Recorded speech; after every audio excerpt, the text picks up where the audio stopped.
Hello friends, welcome to global online Kannada. Friends, ಈ ಒಂದು ವಿಡಿಯೋದಲ್ಲಿ ನಾವು ಕೆಸೆಟ್ 2022ಗೆ ಸಂಬಂಧಿಸಿದಂತೆ ಲಾಜಿಕಲ್ ರೀಸನಿಂಗ್ ಬಗ್ಗೆ ಸ್ಕ್ವೇರ್ ಆಫ್ ಅಪೋಸಿಷನನ್ನು ಡಿಸ್ಕಷನ್ ಮಾಡ್ತಾ ಇದ್ದೀವಿ. ಸೊ ನಿಮಗೆಲ್ಲ ಗೊತ್ತಿರುವ ಹಾಗೆ ಕೆಸೆಟ್ 2022 ಇನ್ನೇನು ನೆಕ್ಸ್ಟ್ ಮಂತ್ನಲ್ಲಿ ನೋಟಿಫಿಕೇಷನ್ ರಿಲೀಸ್ ಆಗಿ ಸೆಪ್ಟೆಂಬರ್ನಲ್ಲಿ ಎಕ್ಸಾಮ್ ಆಗೋ ಚಾನ್ಸಸ್ ತುಂಬ ಇದೆ. ಸೊ ಹೀಗಾಗಿ ನೀವೇನಾದರೂ ಕೆಸೆಟ್ 2022ಗಾಗಿ ಪ್ರಿಪ್ರೇಷನನ್ನು ಮಾಡ್ತಾಯಿದ್ರೆ ನಿಮಗೆಲ್ಲ ಗೊತ್ತಿರುವ ಹಾಗೆ ಪೇಪರ್ 1 ಮತ್ತು ಪೇಪರ್ 2 ಎರಡು ಪತ್ರಿಕೆಗಳಲ್ಲಿ ನೀಡಲಾಗಿರ್ತದೆ. ಪೇಪರ್ 1ನಲ್ಲಿ 50 ಪ್ರಶ್ನೆಗಳನ್ನು ನೀಡಲಾಗ್ತದೆ. 50 ಪ್ರಶ್ನೆಗಳಿಗೆ ನಿಮಗೆ 100 ಅಂಕಗಳನ್ನು ನಿಗದಿ ಮಾಡಲಾಗಿರ್ತದೆ. ಸೊ ನೀವೇನಾದರೂ ಪೇಪರ್ 1ನಲ್ಲಿ 75ಕ್ಕಿಂತ ಹೆಚ್ಚಿನ ಅಂಕಗಳನ್ನು ಪಡೆದರೆ ನೀವು ಕೆಸೆಟ್ ಕ್ವಾಲಿಫೈ ಆಗೋದು ನಿಮಗೆ ತುಂಬಾ ಈಸಿ ಆಗುತ್ತೆ. ಸೊ ಹೀಗಾಗಿ ನಿಮ್ಮ ಕೆಸೆಟ್ 2022ಗಾಗಿ ಪೇಪರ್ 1 ಪ್ರಿಪ್ರೇಷನನ್ನು ಮಾಡುವ ಸಲುವಾಗಿ ಅಂದರೆ ಟೀಚಿಂಗ್ ಆ್ಯಂಡ್ ರಿಸರ್ಚ್ ಆಪ್ಟಿಟ್ಯೂಡ್ ಈ ಒಂದು ಪೇಪರ್ 1 ಪ್ರಿಪ್ರೇಷನ್ಗಾಗಿ ನಾವು ಒಂದು ಕ್ರ್ಯಾಶ್ ಕೋರ್ಸನ್ನು ಆರಂಭ ಮಾಡಿದ್ದೀವಿ. ಸೊ ಈ ಒಂದು ಕ್ರ್ಯಾಶ್ ಕೋರ್ಸ್ನಲ್ಲಿ ನಿಮಗೆ ಕಂಪ್ಲೀಟ್ ಥಿಯರಿ ಲೆಕ್ಚರ್ ಸಿಗ್ತವೆ ಎಲ್ಲ ಯೂನಿಟ್ಗಳ ಮೇಲೆ. ಇದ್ರ ಜೊತೆಗೆ ಕಂಪ್ಲೀಟ್ ಸಿಲೆಬಸ್ ಮೇಲೆ MCQ ಲೆಕ್ಚರ್ಸ್ ಇವೆ. ಇದ್ರ ಜೊತೆಗೆ ಪ್ರಾಕ್ಟೀಸ್ MCQ ಸೆಟ್ ಕೂಡ ನಿಮಗೆ ಅವೈಲೇಬಲ್ ಇದೆ. ಮತ್ತು 50ಕ್ಕಿಂತ ಹೆಚ್ಚಿನ ಮಾಕ್ ಟೆಸ್ಟ್ಗಳನ್ನು ನಾವು ನಿಮಗೆ ನೀಡ್ತಾ ಇದ್ದೀವಿ. ಎಂಟೈರ್ ಸಿಲೆಬಸ್ ಮೇಲೆ ಟೆಸ್ಟ್ಗಳನ್ನು ಅಟೆಂಡ್ ಆದ ನಂತರ ನಿಮಗೆ ಸೊಲ್ಯೂಷನ್ PDF ಕೂಡ ಲಭ್ಯವಿದೆ. 50 ಟೆಸ್ಟ್ಗಳ ಸೊಲ್ಯೂಷನ್ PDF ಕೂಡ ನಿಮಗೆ ಸಿಗ್ತಾ ಇದೆ. ಇದ್ರ ಜೊತೆಗೆ ಪ್ರತಿಯೊಂದು ಯೂನಿಟ್ನ ಮೇಲೆ ಕಾಂಪ್ರಿಹೆನ್ಸಿವ್ ನೋಟ್ಸ್ ಕೂಡ ಲಭ್ಯವಿದೆ. ಎಲ್ಲ ಯೂನಿಟ್ಗಳ ಮೇಲೆ ನಿಮಗೆ ನೋಟ್ಸ್ ಕೂಡ ಸಿಗ್ತಾ ಇದೆ. ಸೊ ಇದ್ರ ಜೊತೆಗೆ 2013ರಿಂದ 2021ರವರೆಗಿನ ಒಟ್ಟು 8 ವರ್ಷಗಳ ಕೆಸೆಟ್ ಪೇಪರ್ 1 ಪ್ರಶ್ನೆ ಪತ್ರಿಕೆಗಳನ್ನು ಸಾಲ್ವ್ ಮಾಡಿರುವ ವಿಡಿಯೋಸ್ ಮತ್ತು PDF ಸೊಲ್ಯೂಷನ್ ಕೂಡ ನಿಮಗೆ ಲಭ್ಯ ಇವೆ. ಸೊ ಈ ಒಂದು ಕ್ರ್ಯಾಶ್ ಕೋರ್ಸ್ ನಿಮಗೆ ಇಂಗ್ಲೀಷ್ ಮತ್ತು ಕನ್ನಡ ಎರಡೂ ಲ್ಯಾಂಗ್ವೇಜ್ನಲ್ಲಿ ಸಿಗ್ತಾ ಇದೆ. ಇಲ್ಲಿ ಫೀಸ್ ಕೇವಲ 2500 ರುಪೀಸ್ ಇದೆ. ನೀವು ಕೂಡಲೇ ಜಾಯ್ನ್ ಆದರೆ ನಿಮಗೆ ಡಿಸ್ಕೌಂಟನ್ನು ಕೂಡ ನೀಡಲಾಗ್ತದೆ. ಸೊ ನೀವು ಇಲ್ಲಿ ಗ್ಲೋಬಲ್ ಆನ್ಲೈನ್ ಆ್ಯಪನ್ನು ಡೌನ್ಲೋಡ್ ಮಾಡಿಕೊಂಡು ಕೂಡ ರಿಜಿಸ್ಟ್ರೇಷನ್ ಮಾಡ್ಕೊಳ್ಬೋದು ಅಥವಾ ನೇರವಾಗಿ ಈ ನಂಬರ್ಸ್ಗೆ ಕಾಂಟ್ಯಾಕ್ಟ್ ಮಾಡಿನೂ ಕೂಡ ನೀವು ಜಾಯಿನ್ ಆಗ್ಬೋದು.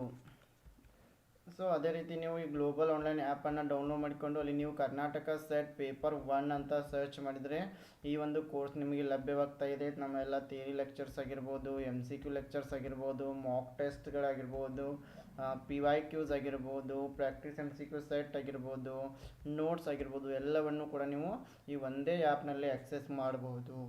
ಜೊತೆಗೆ ಈ ಒಂದು ಕ್ರ್ಯಾಶ್ ಕೋರ್ಸ್ ನಿಮಗೆ ಇಂಗ್ಲೀಷ್ ಮತ್ತು ಕನ್ನಡ ಎರಡೂ ಲ್ಯಾಂಗ್ವೇಜ್ನಲ್ಲಿ ಸಿಗ್ತಾ ಇದೆ. ಸೊ ನೀವು ನಮ್ಮ ಟೆಲಿಗ್ರಾಮ್ ಗ್ರೂಪನ್ನು ಕೂಡ ಜಾಯಿನ್ ಆಗ್ಬೋದು. ಲಿಂಕನ್ನು ಡಿಸ್ಕ್ರಿಪ್ಷನ್ ಬಾಕ್ಸ್ನಲ್ಲಿ ಕೊಡಲಾಗಿದೆ.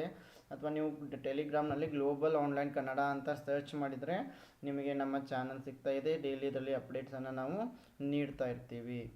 So let us move to the today's topic. So in this video we are going to discuss about relations of identity and opposition. So here in relations of identity and opposition we will study the relationship among the propositions. So ಇಲ್ಲಿ ನಾವು ಈ ಪ್ರಪೋಸಿಷನ್ಗಳ ನಡುವಿನ ಸಂಬಂಧವನ್ನು ಅಧ್ಯಯನ ಮಾಡಬೇಕಾಗ್ತದೆ. So these prepositions R formed when a subject and predicate are given. So ಯಾವಾಗ ಈ subject ಮತ್ತು ಪ್ರೆಡಿಕೇಟ್ ಎರಡನ್ನೂ ಕೊಟ್ಟಿರಲಾಗ್ತದೆ, ಸೊ ಆವಾಗ ನಾವು ಈ ಪ್ರಪೋಸಿಷನ್ಗಳನ್ನು ಫಾರ್ಮ್ ಮಾಡ್ತಾ ಇದ್ದೀವಿ. So for example, suppose we are given A as a subject and B as a predicate. So then we can generally make the following four oppositions by using both the subject and predicate. So ಉದಾಹರಣೆಗೆ ಇಲ್ಲಿ A ಎಂಬ ಒಂದು ಸಬ್ಜೆಕ್ಟನ್ನು ನೀಡಿದ್ದಾರೆ, B ಎಂಬ ಪ್ರೆಡಿಕೇಟನ್ನು ನೀಡಿದ್ದಾರೆ. So ಎರಡನ್ನೂ ಬಳಸಿಕೊಂಡು ನಾವು ಪ್ರಪೋಸಿಷನ್ಗಳನ್ನು ರೆಡಿ ಮಾಡ್ಬೋದು. So we are having 4 propositions here. So first one is universal positive. ಮೊದಲನೇದು ಯೂನಿವರ್ಸಲ್ ಪಾಸಿಟಿವ್ ಅಂತ ಕರಿತೀವಿ. In this case all A's are B's. So ಎಲ್ಲ ಎಗಳು ಕೂಡ ಏನಾಗಿವೆ, ಬಿಗಳಾಗಿವೆ. ಸೊ ಇದಕ್ಕೆ ನಾವು ಯೂನಿವರ್ಸಲ್ ಪಾಸಿಟಿವ್ ಅಂತ ಇದ್ದೀವಿ. Then second one is universal negative. So universal negative means no A's are B. So ಇಲ್ಲಿ ಯಾವುದೇ ಎಗಳು ಬಿ ಆಗಿಲ್ಲ.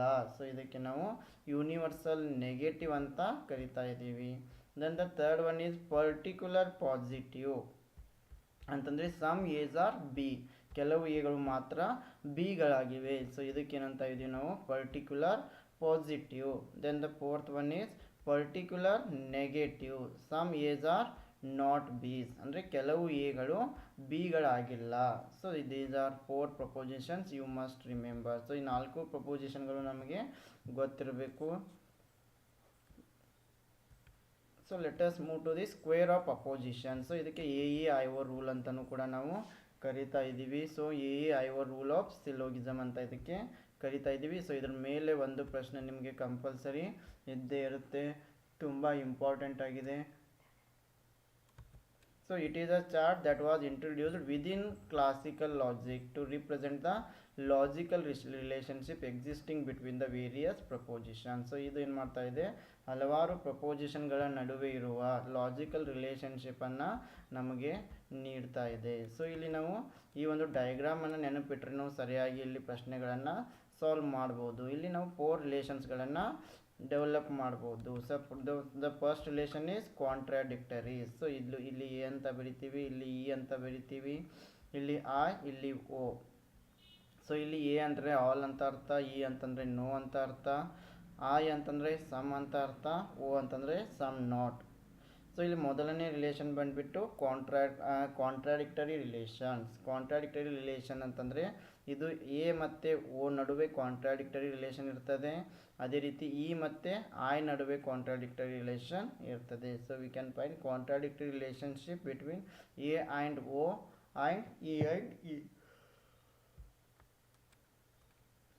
Then the second relation is contrary. So in contrary relations means that this is between A and E. So ಈ A ಮತ್ತು E ಗಳ ನಡುವೆ contrary relationship ಅನ್ನು ನೋಡ್ತಾ ಇದ್ದೀವಿ.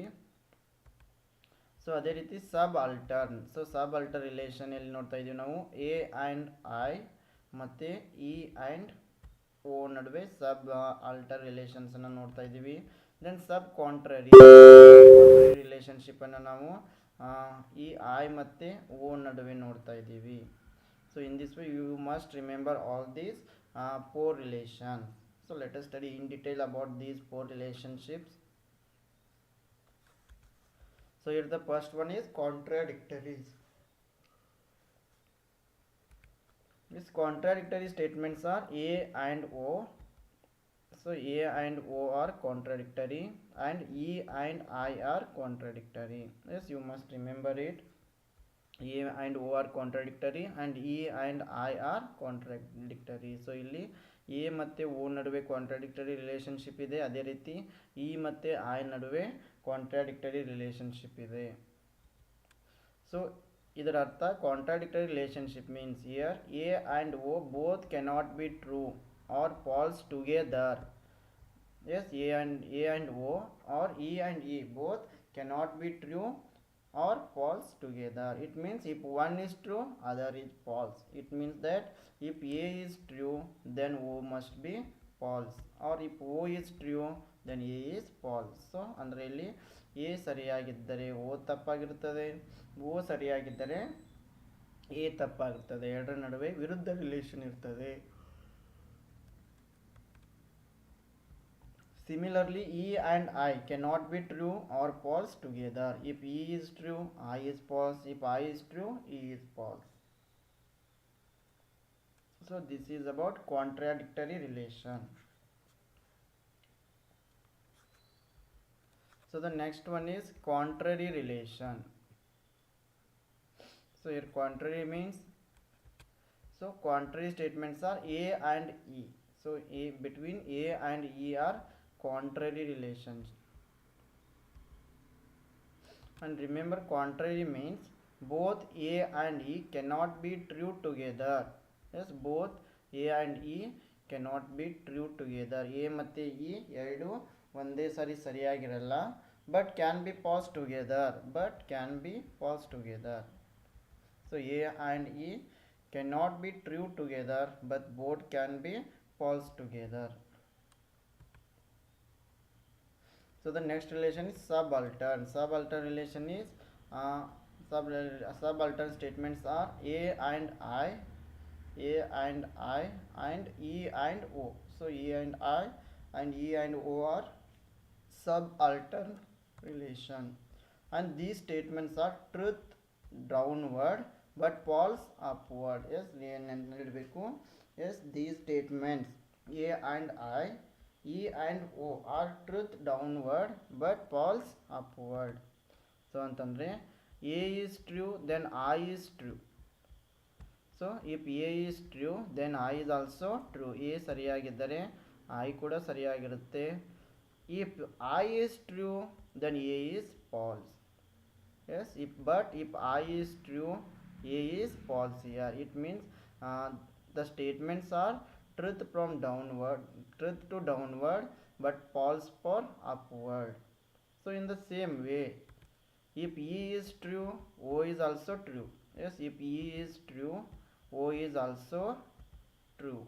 But if O is true, E is false here. So very carefully you must remember these relations. So ಇಲ್ಲಿ this is about subaltern. I hope you have got it. So if you have any confusion, you can comment in the comment box also.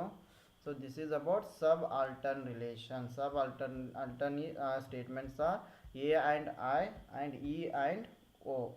So these statements are truth downward, means A is true. If A is true, I is also true. If E is true, I is also true. But false upward. But A and E, but these are false upward. It means that if I is true, A is false. If O is true, E is false. So please remember these relations. So the next relation is sub-contraries. The sub-contrary statements are I and O. So I and O, these statements are called sub-contraries. ಈ I ಮತ್ತೆ Oಗೆ ನಾವೇನಂತ ಇದ್ದೀವಿ, sub-contraries relation ಅಂತ ಕರಿತಾ ಇದ್ದೀವಿ. So these statements can be claimed to be true together but cannot be false together. So these statements are ಎರಡು ಸಾರಿ ಒಂದೇ ಸಾರಿ ಸರಿಯಾಗಿರ್ಬೋದು, ಆದರೆ ಎರಡು ಕೂಡ ಒಂದೇ ಸಾರಿ ತಪ್ಪಾಗಿರಲ್ಲ. Yes, these statements can be claimed to be true together but cannot be false together. Yes, ಈ ರಿಲೇಷನ್ಗಳನ್ನು ನೀವು ನೆನಪಲ್ಲಿ ಇಡಲೇಬೇಕು. So based on this we can expect some questions here. Following type of question is generally asked in exam. Here the question is, if the statement all men wins the race. Yes, here the statement is all men wins the race. Yes, this is a statement, all men wins the race is false. Which of the following statements can be considered to be true? So ಇಲ್ಲಿ all men wins the race ಇದು ತಪ್ಪಾಗಿದ್ದರೆ ಈ ಕೆಳಗಿನವುಗಳಲ್ಲಿ ಯಾವುದು ಸರಿಯಾಗಿದೆ? So here, if all men wins the race is false, which of the following statement can be considered to be true here? Option A, all men win the race. Option B, some persons who win the race are not men. Option C, some persons who win the race are men. Option D, no person who wins the race is man. So here, all men wins the race is false. Which of the following statement can be considered to be true? So ನಮಗೆ ಇಲ್ಲಿ contradictory relationship ಗೊತ್ತಿದೆ. So here contradictory ಅಂತಂದ್ರೆ if all are B, then contradictory is some A are not B. It means here some persons who win the race are not men. So option B is correct here. Because all men wins the race is false, then which is true?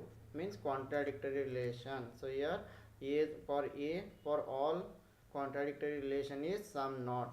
So here option B, some persons who win the race are not men. So option B is correct here. So ಇಲ್ಲಿ all men wins the race ಇದೇನಾಗಿದೆ, ತಪ್ಪಾಗಿದೆ. ಹಾಗಾದರೆ ಇದಕ್ಕೆ contradictory relationship ಯಾವ್ದು ಬರ್ತದೆ? Some not ಬರ್ತದೆ. O is contradictory, ಹಾಗಾಗಿ some not ಏನಿದೆ ಸರಿಯಾದ ಆನ್ಸರ್ ಆಗಿದೆ. Some persons who win the race are not men.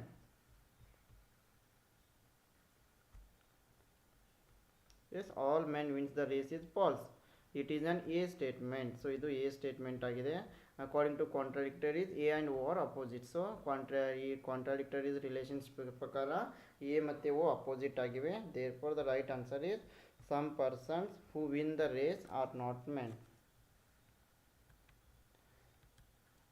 Yes, the next question is, among the following statements, two are contradictory to each other. Select the correct quote that represents them. So ಈ ಕೆಳಗೆ ನೀಡಿರುವ contradictory ಸ್ಟೇಟ್ಮೆಂಟ್ಗಳಲ್ಲಿ ಎರಡೇನಾಗಿವೆ, contradictory ರಿಲೇಷನ್ಗಳಾಗಿವೆ. ಅವುಗಳನ್ನು ಯಾವುವು ಅಂತ ನಾವು ಇಲ್ಲಿ find ಮಾಡಬೇಕು. So option A, all poets are philosophers. Option B, some poets are philosophers. Option C, some poets are not philosophers. Option D, no philosopher is a poet. So here among the following statement two are contradictory, ಇಲ್ಲಿ ಯಾವ ಒಂದು ಸ್ಟೇಟ್ಮೆಂಟ್ಸ್ಗಳು contradictory relationship ಹೊಂದಿವೆ ಎಂಬುದನ್ನು ನಾವಿಲ್ಲಿ find out ಮಾಡಬೇಕಾಗಿದೆ. So here contradictory relationship ಅಂತಂದರೆ A ಮತ್ತು ಓ. ಸೊ ಆಲ್ ಮತ್ತು some not. So all poets are philosophers. So all poets are philosopher and the contradictory is some not. So some poets are not philosophers. So A and C are contradictory here. So option C is right answer. So ಇಲ್ಲಿ all poets are philosophers ಇದಕ್ಕೆ ಯಾವುದು ಎಗೆ ಯಾವುದು contradictory relation ಇದೆ, ಇಲ್ಲಿ some not contradictory relation ಇದೆ. So ಹೀಗಾಗಿ all poets are philosopher, ಇದಕ್ಕೆ ಕಾಂಟ್ರಾಡಿಕ್ಟರಿ ರಿಲೇಷನ್ ಯಾವುದು ಇಲ್ಲಿ ಸಮ್ ನಾಟ್. ಹಾಗಾಗಿ some poets are not philosopher, ಇವೆರಡೂ ಕೂಡ ಕಾಂಟ್ರಾಡಿಕ್ಟರಿ ರಿಲೇಷನ್ಶಿಪ್ಪನ್ನು ಹೊಂದಿವೆ. As the next question is, among the following propositions, two are related in such a way that one is denial the other. Which are those propositions? Select the code. So ಇಲ್ಲಿ ಕೊಟ್ಟಿರುವ ಪ್ರಪೋಸಿಷನ್ಗಳಲ್ಲಿ ಎರಡು ಏನು one is the denial the other ಅಂತಂದರೆ ಒಂದು statement ಇನ್ನೊಂದು ಸ್ಟೇಟ್ಮೆಂಟ್ಗೆ ವಿರುದ್ಧವಾಗಿದೆ. ಆ ಪ್ರಪೋಸಿಷನ್ಗಳು ಯಾವುವು ಅಂತ ನಾವಿಲ್ಲಿ ಕಂಡುಹಿಡಿಬೇಕು. Option A, all women are equal to men. Option B, some women are equal to men. Option C, some women are not equal to men. Option D, no women are equal to men. So first let us see contradictory relationship. So A and O are contradictory, all and some not. So here all women are equal to men. For this contradictory, some not. So some women are not equal to men. So both these statements are contradictory relationship. A and C. Option C is correct.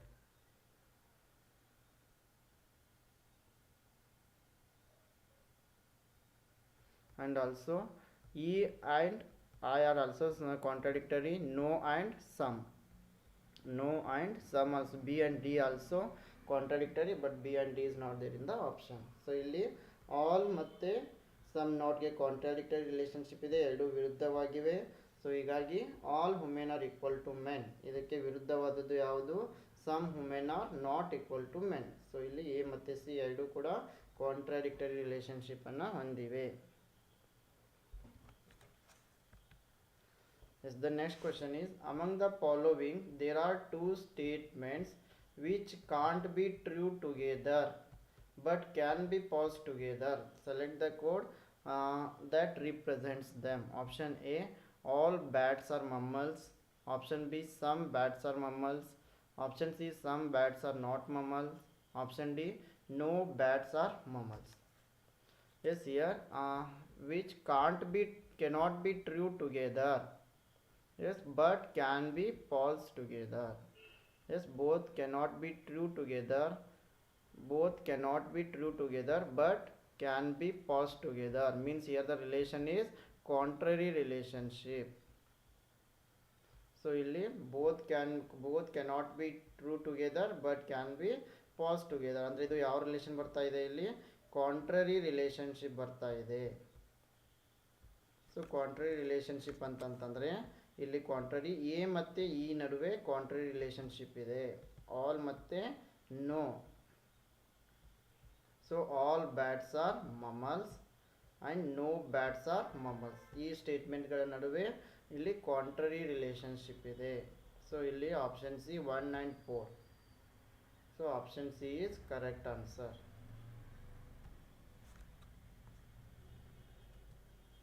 Yes, the next question is, if the proposition no men are honest is taken to be false, which of the following propositions can be claimed true?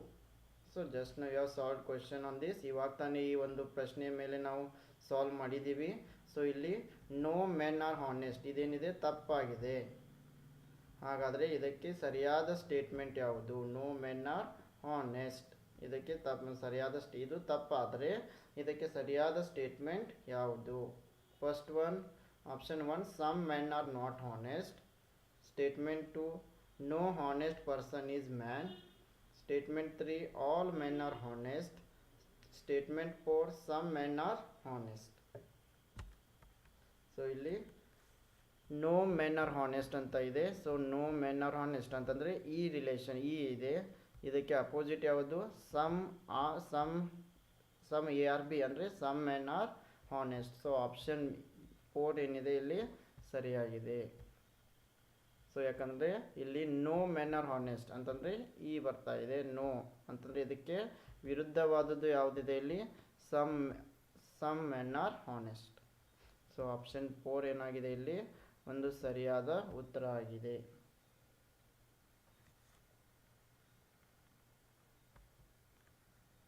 Yes, the next question is, among the following propositions, two are related in such a way that they can both be true although they cannot both be false. Which are these propositions? Select the correct code here. So ಇಲ್ಲಿ ಏನು ಮಾಡಿದ್ದಾರೆ, 4 ಸ್ಟೇಟ್ಮೆಂಟ್ಗಳನ್ನು ಕೊಟ್ಟಿದ್ದಾರೆ. ಅವುಗಳಲ್ಲಿ ಇಂಥ ಸ್ಟೇಟ್ಮೆಂಟ್ಗಳನ್ನು find out ಮಾಡಬೇಕಾಗಿದೆ. ಆ ಸ್ಟೇಟ್ಮೆಂಟ್ಗಳು they can both be true, they cannot both be false. ಆ ಎರಡು ಸ್ಟೇಟ್ಮೆಂಟ್ಗಳು ಎರಡು ಸ್ಟೇಟ್ಮೆಂಟ್ಗಳು ಒಟ್ಟಿಗೆ ಸರಿಯಾಗಿರಬಹುದು, ಆದರೆ ಒಟ್ಟಿಗೆ ಅವು ತಪ್ಪಾಗಿರಲ್ಲ. They can both be true, they can both be true but cannot be false. So it means here the relation is sub-contrary. Two statements both can be true but cannot be false. ಎರಡು ಸ್ಟೇಟ್ಮೆಂಟ್ಗಳು ಒಟ್ಟಿಗೆ ಸರಿಯಾಗಿರಬಹುದು but ಒಟ್ಟಿಗೆ ತಪ್ಪಾಗಿರಲ್ಲ. So sub contrary relation means some and some not. So ಮತ್ತು some and some not ನಡುವೆ ಏನಿದೆ? Sub contrary relation ಇದೆ. So the sub contrary relationship is find between some and some not. So here option D. So here A, some priests are cunning. Okay, some priests are cunning and some priests are not cunning. Yes, this is the correct answer. Option D, A and D. Option D is correct here.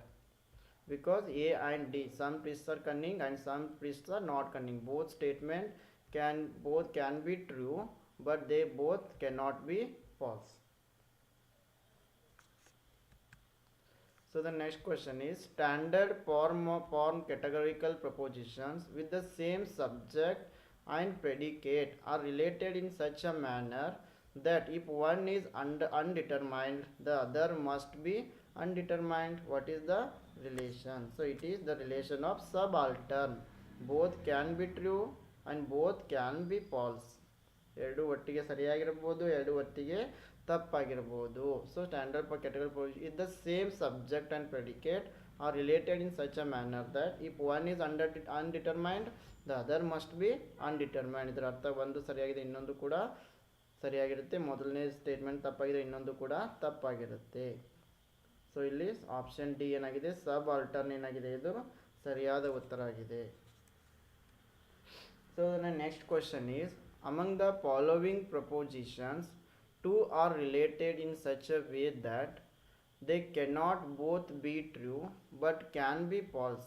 Select the codes states these two propositions.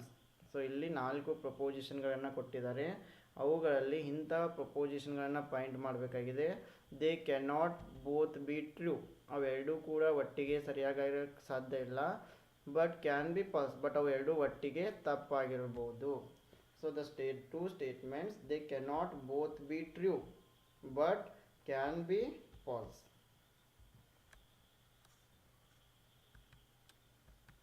So ಇಲ್ಲಿ so they cannot both be true but can be falls.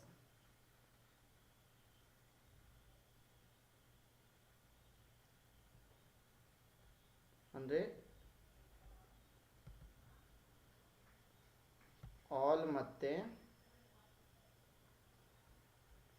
No ನಡುವೆ ಇರೋ relation ಯಾವ ರೀತಿ ಇರ್ತದಪ್ಪ ಅಂತಂದರೆ, ಅವು ಎರಡೂ ಕೂಡ ಒಟ್ಟಿಗೆ ಟ್ರೂ ಆಗಿರೋಕ್ಕೆ ಸಾಧ್ಯ ಇಲ್ಲ, ಬಟ್ ಎರಡೂ ಕೂಡ ಒಟ್ಟಿಗೆ ತಪ್ಪಾಗಿರಬಹುದು. As the relation between A and E is both the statement cannot be true but both the statements can be false, so it is contrary relation. Contrary relation is between a and e, means all and no. So here the statement a is every student is attentive, so every is substitute word for all, so every student is attentive, and here contrary is no, so means students are never attentive. Never is substitute for no, so both these statements are contraries. It means these two statements cannot be true but can be false. ಇವೆರಡು ಸ್ಟೇಟ್ಮೆಂಟ್ಗಳು ಒಟ್ಟಿಗೆ ಸರಿಯಾಗಿರಲ್ಲ but ಒಟ್ಟಿಗೆ ತಪ್ಪಾಗಿರಬಹುದು. Every student is attentive, students are never attentive. So here option B is correct. Yes, I hope you have got about the square of opposition. So ಈ square of opposition ಬಗ್ಗೆ ನಿಮಗೆ ಸರಿಯಾಗಿ ಅರ್ಥ ಆಗಿದೆ ಅಂತ ಭಾವಿಸಿದ್ದೀನಿ. ಸೊ ಇದ್ರ ಮೇಲೆ ಸ್ವಲ್ಪ ನೀವು ಹೆಚ್ಚಿನ ಪ್ರಶ್ನೆಗಳನ್ನು ಸಾಲ್ವ್ ಮಾಡಿದ್ರೆ ನಿಮಗೆ ಇನ್ನೂ ಕೂಡ ಒಂದು ಹೆಚ್ಚಾಗಿ ಇನ್ನೂ ಕೂಡ ನೀವು ಸರಿಯಾಗಿ ಪ್ರಶ್ನೆಗಳನ್ನು ಸಾಲ್ವ್ ಮಾಡ್ಕೊಳ್ಬೋದು. ಸೊ ಅದೇ ರೀತಿ ನಿಮ್ಗೆ ಏನೇ ಕನ್ಫ್ಯೂಷನ್ ಇದ್ದರೂ ನಮಗೆ ಕಮೆಂಟ್ ಬಾಕ್ಸ್ನಲ್ಲಿ ನೀವು ತಿಳಿಸ್ಬೋದು. ಸೊ ಅದೇ ರೀತಿ ಫ್ರೆಂಡ್ಸ್, ನೀವೇನಾದರೂ Karnataka state eligibility test 2022 teaching and research aptitude paper 1ಗಾಗಿ ಪ್ರಿಪ್ರೇಷನನ್ನು ನಡೆಸಿದರೆ, ಈ ಒಂದು ಪ್ರಿಪ್ರೇಷನ್ಗಾಗಿ ನಾವು ಗ್ಲೋಬಲ್ ಆನ್ಲೈನ್ ಕನ್ನಡ ವತಿಯಿಂದ ಕ್ರ್ಯಾಶ್ ಕೋರ್ಸನ್ನು ಆರಂಭ ಮಾಡಿದ್ದೀವಿ. ಈ ಒಂದು ಕ್ರ್ಯಾಶ್ ಕೋರ್ಸ್ನಲ್ಲಿ ನಿಮಗೆ ಕಂಪ್ಲೀಟ್ ಸಿಲೆಬಸ್ ಮೇಲೆ ಥಿಯರಿ ಲೆಕ್ಚರ್ ಸಿಗ್ತಾ ಇವೆ, ಕಂಪ್ಲೀಟ್ ಸಿಲೆಬಸ್ ಮೇಲೆ MCQ ಲೆಕ್ಚರ್ ಸಿಗ್ತಾ ಇವೆ, ಜೊತೆಗೆ ಪ್ರಾಕ್ಟೀಸ್ MCQ ಸೆಟ್ ಕೂಡ ಅವೈಲೇಬಲ್ ಇದೆ. 50ಕ್ಕಿಂತ ಹೆಚ್ಚಿನ ಮಾಕ್ ಟೆಸ್ಟ್ಗಳು ನಿಮಗೆ ದೊರೀತಾ ಇವೆ. 50 ಟೆಸ್ಟ್ಗಳನ್ನ ಅಟೆಂಡ್ ಆದ ನಂತರ ನಿಮಗೆ 50 ಟೆಸ್ಟ್ಗಳ ಸೊಲ್ಯೂಷನ್ PDF ಕೂಡ ನಿಮಗೆ ಲಭ್ಯವಿದೆ. ಇದರ ಜೊತೆಗೆ ಪ್ರತಿಯೊಂದು ಯೂನಿಟ್ಗಳ ಮೇಲೆ ನೋಟ್ಸ್ ಕೂಡ ನಿಮಗೆ ಲಭ್ಯವಿದೆ. ಜೊತೆಗೆ 2013ರಿಂದ 2021ರವರೆಗಿನ ಎಲ್ಲ ಪ್ರಶ್ನೆ ಪತ್ರಿಕೆಗಳನ್ನು ಸಾಲ್ವ್ ಮಾಡಿರೋ ವಿಡಿಯೋಸ್ ಮತ್ತು PDFಗಳನ್ನು ನಿಮಗೆ ನೀಡ್ತಾ ಇದ್ದೀವಿ. ಈ ಒಂದು ಕ್ರ್ಯಾಶ್ ಕೋರ್ಸ್ ನಿಮಗೆ ಇಂಗ್ಲೀಷ್ ಮತ್ತು ಕನ್ನಡ ಎರಡೂ ಲ್ಯಾಂಗ್ವೇಜ್ನಲ್ಲಿ ಲಭ್ಯವಿದೆ. ಸೊ ಇಲ್ಲಿ ಫೀಸ್ ಬಂದುಬಿಟ್ಟು ಕೇವಲ 2500 ರುಪೀಸ್ ಇರುತ್ತೆ. ಸೊ ನೀವು ಜಾಯ್ನ್ ಆಗಲು ಗ್ಲೋಬಲ್ ಆನ್ಲೈನ್ ಆ್ಯಪನ್ನು ಪ್ಲೇಸ್ಟೋರಿಂದ ಡೌನ್ಲೋಡ್ ಮಾಡಿಕೊಂಡು ಕೂಡ ಜಾಯ್ನ್ ಆಗ್ಬೋದು, ಅಥವಾ ನೀವು ಈ ನಂಬರ್ಸ್ಗೆ ಕಾಂಟ್ಯಾಕ್ಟ್ ಮಾಡೋದ್ರ ಮೂಲಕನೂ ನೀವು ಜಾಯ್ನ್ ಆಗ್ಬೋದು. So I wish all the best to all. Thank you.